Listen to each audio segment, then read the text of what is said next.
बिस्मिल्लाहिर्रहमानिर्रहीम, अस्सलाम वालेकुम। वफाकी वज़ीर मियाँ जावेद लतीफ़ के बारे में सब जानते हैं कि मियाँ नवाज़ शरीफ ने और मरीम नवाज़ साहिबा ने जो कुछ कहना हो यानी हुकूमती सतह से हट कर, तो वो मियाँ जावेद लतीफ़ के थ्रू ही प्रेस कॉन्फ्रेंस करवाते हैं। अब मियाँ साहब ये तो कह रहे हैं कि जी अब ताकतवर हल्के भी समझते हैं कि नवाज़ शरीफ ही वापस आना चाहिए, नवाज़ शरीफ को वो चाह रहे हैं, उनके साथ जनाब अब वो चाहते हैं कि 3 दफ़ा वज़ीर आज़म बने, अब चौथी दफ़ा भी नवाज़ शरीफ वज़ीर आज़म बने, यानी अब शहबाज शरीफ से जैसे वो कोई खुश नहीं है और नवाज़ शरीफ को चाहते हैं। ये बहरहाल उनकी स्टेटमेंट है, वो ये बात कर रहे हैं। मगर खबर यह है कि दुबई प्लान के फेलियर के बाद अब सऊदी प्लान भी फेल हुआ है। आपने सुना कि मौलाना फजलुर रहमान भी नाराज़ हैं, दीगर जो इत्तेहादी जमातें वो भी नाराज़ हैं कि जी ये क्या चक्कर है कि दुबई में जाकर मुलाकातें होती हैं और नवाज़ शरीफ साहब और आसिफ जरदारी वहाँ पर मिलते हैं और ख़ुद ही सब कुछ तय करने की कोशिश कर रहे होते हैं। यहाँ पर ये भी सवाल लोग पूछ रहे हैं कि जी अब तबीयत का क्या बना, अब ऑपरेशन का क्या बना कि नवाज़ शरीफ साहब पूरी दुनिया घूम सकते हैं, दुबई आ सकते हैं, पाकिस्तान नहीं आ सकते। कह तो रहे हैं कि मैं कुछ अरसे के लिए, ये बड़ा ज़बरदस्त जुमला है कि मैं कुछ अरसे के लिए जेल जाने को भी तैयार हूँ, मैं हर वक्त वापस आऊँगा, क्योंकि इक़्तिदार का नशा ही ऐसा होता है कि अब भाई ने मज़े ले लिए तब वो कह रहे हैं वो ये तो मुझे भी मज़े आने चाहिए। तो वो कहते हैं अच्छा हो सकता है थोड़ी देर शायद जेल जाना पड़े, वो भी बर्दाश्त कर लेंगे, अब ये सोच रहे हैं। लेकिन अभी तक वो होता ना जो इनको आदत है कि जी फ़ोन पर बात हो जाए, फ़ोन पर ही जनाब पहले बता दिया जाए कि क्या फ़ैसला आएगा क्या नहीं आएगा, मर्जी का जब तक फ़ैसले का इनको यकीन ना हो तब तक ये बात आगे नहीं बढ़ाते। तो वो इस तरह से मामला जो हैं ये देखते हैं कि जनाब जब तक के हमें कन्फर्म ना हो जाए कि जनाब हर सूरत हमारे हक में फैसला आएगा तब तक वो आना ही नहीं या बात ही नहीं आगे बढ़ानी। तो अभी हुआ ये है कि एक तो मैंने जो अर्ज़ किया कि दुबई और सऊदी प्लान जो फेल हुआ है, दुबई का आपको पता ही है कि चीज़ें फाइनल नहीं हो सकी। ये भी कहा जा रहा है कि जो एक अंडरस्टैंडिंग थी, जो डील थी, उसमें यह था कि जी शहबाज शरीफ साहब अभी बारी ले लें और फिर यह भी था कि शायद कंटिन्यू करेंगे और ये ख्वाहिश थी कि अभी सेटअप को कंटिन्यू करवाया जाए। फजलुर रहमान साहब भी ये चाहते थे और जाहिर है कि नून लीग की भी ख्वाहिश थी कि जब तक नवाज शरीफ साहब भी समझते थे कंटिन्यू करेगा तो पूरी तरह से मैं चीफ जस्टिस की रिटायरमेंट और दीगर वही जो मैंने किया कि केसेस वगैरह सारे पूरी तरह से खत्म हो जाए, क्योंकि शहबाज शरीफ साहब के हो गए, काबीना के हो गए, सबके, नवाज शरीफ साहब का एक आधा रह गया, वो भी खत्म हो जाएगा।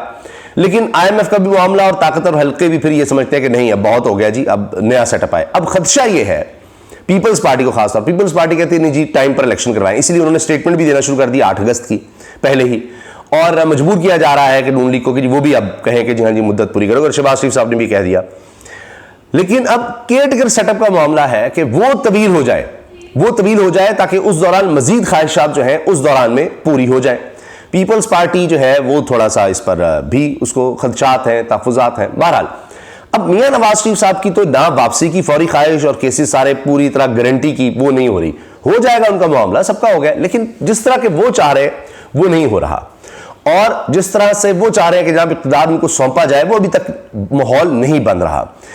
किस तरह से करेंगे, मैनिपुलेट करेंगे। अभी आपने गिलगित बल्तिस्तान का मामला देख लिया, उस पर हो सका तो तफसील से बात करेंगे कि वो वज़ीर आला तो बन गए जनाब इनकी मर्जी के साहब, और वो जो फॉरवर्ड ब्लॉक जो हम देखते आ रहे हैं कि जनाब अब गुलबर खान साहब जो इश्तिहारी भी निकले थे वो भी अब गिलगित बल्तिस्तान के वज़ीर आला बन गए हैं। वो 33 में से 22 लोग तो तहरीक इंसाफ के थे, वो आए ही नहीं 11 लोग, और ये फॉरवर्ड ब्लॉक बना, फिर सारों ने इनकी हिमायत की, वो बन गया। लेकिन इससे हासिल क्या हुआ सिवाय बदनामी के? आप बड़ा अच्छा चला लेंगे, जिस तरह आपने खैबर पख्तूनख्वा चला लिया है निगरान सेटअप में, वहाँ पर तब्दीली लाकर, या कराची का आपने जो कर लिया मेयरशिप लाकर, कि दुनिया के बदतरीन शहरों में शुमार कराची का हो रहा है। 173 में से 169वां नंबर आया है। जनाब इकोनॉमिस्ट ने कहा है कि जिंदगी गुजारने के लिए जो सबसे बुरे शहर हैं उनमें कराची है जनाब, सबसे बुरे शहर। तो अब आप सोचें कि ये 15 साल की पीपल्स पार्टी की कारकर्दगी है, ये जनाब उससे पहले भी देखें नून लीग की भी गवर्नमेंट रही है, दोनों मिलकर क्या करते रहे हैं, और अब भी क्या हुआ है। तो कारकर्दगी तो इनकी है, चाहे वो आप जिस तरह भी इलेक्शन इनसे करवा लें, पंजाब में, खैबर पख्तूनख्वा, आज़ाद कश्मीर, गिलगित बल्तिस्तान, शौक पूरे हैं, लेकिन लोगों में से हिमायत इनकी खत्म होती चली जा रही है। अब हाल ये हुआ है कि मियाँ नवाज शरीफ साहब को सऊदी अरब में भी नाकामी, और जिस तरह से वो चाह रहे थे या तो कंटिन्यू करवा दिया जाए, मेरे वापसी का जो है वो पूरी तरह से रास्ता हो जाए, अभी सारा कुछ हो जाए, वो नहीं हो सका। दुबई प्लान की नाकामी के बाद चीज़ें एडजस्ट नहीं हुई, निगरान सेटअप पर भी इत्तेफाक नहीं हुआ, वो सऊदी अरब गए। अब वहाँ पर जाकर हुआ है कि जी लगता है इलेक्शंस में जाना ही पड़ेगा, और मियाँ नवाज शरीफ साहब कह रहे हैं कि जी ठीक है अब तैयारी करो इलेक्शंस की, और इलेक्शन कैंपेन कैसे करनी है उसका बयानी क्या बनाना है। एक तो जी सारा मलबा डालना इमरान खान पर कि जी ये हो गया वो हो गया, दूसरा हमने ये जो महंगाई वगैरह है इसको उस तरह से ओन नहीं करना, और अपने जो पुराने दौर यानी मेरा जो दौर था नवाज शरीफ को बतौर वज़ीर-ए-आज़म, उसको बताना है। और तकारीर के लिए भी नाम फाइनल, जी हमजा करेगा, मरियम करेंगी, मैं तकारीर करूंगा, इस तरह से जनाब फाइनल हो रहे हैं नाम। इसी दौरान में इमरान खान साहब ने एक ऐसा चैलेंज दिया है जो सोशल मीडिया पर बहुत ज़्यादा वायरल हो रहा है। उसमें इमरान खान साहब ने कहा है जी कि ये आए, नवाज शरीफ साहब वापस आए और जिस हल्के से चाहते हैं, जिस हल्के से, यानी वो इतने पर इत्मीनान हैं इमरान खान साहब इस वक्त, जो मुल्क के हालात कर दिए हैं इस हुकूमत ने उसके बाद, कि जी जिस हल्के से मियां नवाज शरीफ चाहते हैं मैं उस हल्के से इनके मुकाबले पर इलेक्शन लड़ूंगा और कैंपेन भी नहीं करूंगा। कैंपेन भी नहीं करूंगा, वैसे तो कैंपेन शायद करने भी नहीं दी जाएगी, लेकिन कह रहे हैं कि जी मैं कैंपेन भी नहीं करूंगा और लड़ने आ जाए, इलेक्शन लड़ने। अब इसका जवाब भी तक नहीं आया नवाज शरीफ साहब की तरफ से। और जो हालात हैं अगर हम देखें, खुद शहबाज शरीफ कह रहे हैं जी IMF से मुआहदा तो हो गया लेकिन बड़ी सख्त शराइत है, ये कोई खीर नहीं है, ये कोई घी नहीं है, ये बड़ी मुश्किलात हैं, ये है वो है, हो गया जनाब फलां हो गया।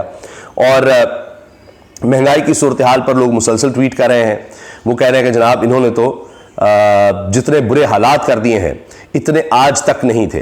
चंद मिसालें मैं आपके सामने आज की ताज़ा आपके सामने रख रहा हूँ कि जिसकी वजह से इनको पता लग रहा है कि ये कैंपेन करेंगे कैसे, इनको समझ नहीं आ रही। इसलिए ये टाइम और ज़्यादा चाहते थे, वो भी अब समझ नहीं आ रही क्या करें। केयर टेकर का मामला वो आगे जाए, पीपल्स पार्टी उसमें रुकावटें डालेगी, लड़ाइयाँ फड्डे अलग से शुरू हो चुके हैं। एक तो ये कि जनाब अब हाल ये हो गया है कि खुद IMF की तरफ से जो स्टैट्स आए हैं, जो फिगर्स आए हैं, जो अदाद शुमार आए हैं, उन्होंने इनके झूठ का पोल खोल दिया है। IMF ने कहा है कि जी 2022 में 6.1% ग्रोथ थी, जो कि 2023 में इन्होंने झूठ बोला, इन्होंने इशारिया 2.9% तकरीबन 3% बताई, इशारिया 3%, वो भी बहुत कम है। 6% से गिराकर 1% भी नहीं रही, इशारिया 3% पर आ गई, इशारिया 2.9 टू बी एग्जैक्ट। IMF कह रहा है नहीं जनाब, -5% ग्रोथ रही है जी, -5% मनफी में गई है, जो हम बात करते रहे। फिर वो कह रहे हैं जी बेरोजगारी में भी इजाफा हुआ इस हुकूमत के होते हुए, 6.2% 2022 में, 2023 में मजीद 8.5% बढ़ गई जनाब बेरोजगारी। अच्छा, अब आप देखिए यह भी रिपोर्ट हो रहा है कि पंजाब में गंदम की कीमत में फी मन 200 रुपए इजाफा, आटा मजीद महंगा हुआ है। ये मोहम्मद मेहर है, साफी हैं, ये शेयर करें। चीनी 2 हफ्तों में 20 रुपए किलो महंगी हो गई, 145 रुपए फी किलो हो गई है। सारे चीनी मालिकान पंजाब या विफाक काबीना का हिस्सा, एक चेयरमैन PCB। तरीके इंसाफ के दौर में चीनी 85 रुपए फी किलो थी, मीडिया को वो भी महंगी लगती थी और अब ये तकरीबन दुगनी 145 रुपए हो गई जी। अदनान आदिल साहब साफिया कह रहे जी लाहौर में आटा मजीद महंगा हो गया, आम मिल का आटा 143 रुपए किलो हो गया, जबकि चक्की का आटा 165 रुपए किलो है। यह है जी काबिल हुकूमत की तजर्बाकारियां। अच्छा, इमरान खान के दौर में 1200 रुपए का था जी 20 किलो आटे का थैला, आज का रेट पंजाब में 3000 रुपए, KP में 3400, 3400 रुपए है। चक्की का आटा इमरान खान के दौर में 85 रुपए किलो था, आज इसका रेट 185 रुपए किलो है। और चीनी इमरान खान के दौर में 85 से 90 रुपए किलो का रेट थी और कहती बड़ी महंगाई है। और अब आप देखिए, अच्छा फिर GDP ग्रोथ के हवाले से भी बात हो रही है जी। हुकूमत कहती है 3.5% रहेगी, अब IMF कह रहा है जी नहीं जी 2.5% रहेगी। वहाँ भी इनके मसाइल चल रहे हैं।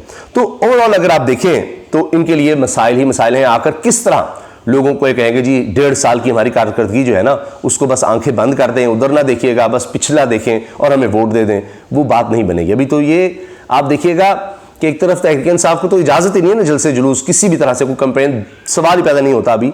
लेकिन पता नहीं क्या आने वाले दिन माहौल बनेगा, भी बड़ा वक्त है। मगर सीनियर सहाफ़ी में देख रहा था कामरान खान साहब के प्रोग्राम में, डॉन में प्रोग्राम भी करती हैं और साथ लिखती भी हैं कॉलम, वो भी कह रही थी, दीगर भी जो एनालिस्ट थे वो ये कह रहे थे कि जी ये तो एक ढकोसला है वोट का। आप देख रहे हैं जो कुछ इस वक्त मुल्क में हो रहा है, जिस तरह से आज़ाद कश्मीर, गिलगित-बल्तिस्तान, कराची जो भी हुआ, तो उसी तरह से बिठा देना है। ये तो ऐसी बातें हैं ना कि जी क्या करना है क्या नहीं। तो इसलिए निगरान सेटअप में पता नहीं इनकी मर्जी कितनी चलती है और क्या होता है, मगर एक मुल्क में एक मजाक बना हुआ है। इमरान खान साहब के लिए एक अच्छी खबर अलबत्ता यह भी है कि जी इस्लामाबाद हाईकोर्ट ने पहली दफा 9 मई के मुतल्लिका मुकदमात में, पहली दफा ही हुआ है 9 मई से मुतल्लिका मुकदमात में शाह महमूद कुरैशी और असद महमूद के खिलाफ अदम सबूतों की बुनियाद पर जमानत कन्फर्म कर दी। सेशन कोर्ट ने जमानतें खारिज की थी, इस्लामाबाद हाईकोर्ट ने कन्फर्म कर दी हैं कि अदम सबूत हैं। अब यह भी है कि जनाब इसके साथ साथ इस्लामाबाद थाना संजानी के मुकदमे में साबिक स्पीकर कौमी असम्बली असद कैसर की जमानत भी इस्लामाबाद हाईकोर्ट ने कंफर्म कर दी। अदम शवाहिद की बुनियाद पर अदालत ने असद कैसर की मुस्तकिल जमानत मंजूर कर ली है। अदम सबूत, अब अगर इनके अदम सबूत है तो इसका फ़ायदा ज़ाहिर है कि तहरीक इंसाफ के चेयरमैन को भी हो सकता है कि भाई ये लोग वहाँ नहीं थे, इन्होंने कोई जलाओ खिलाओ का नहीं कहा। तो जब इन्होंने नहीं कहा तो फिर वो चेयरमैन तक बात कैसे जाएगी कि वो तो गिरफ्तार थे। तो इसका फ़ायदा इमरान खान साहब को भी हो सकता है। इजाज़त दीजिए, अल्लाह हाफ़िज़।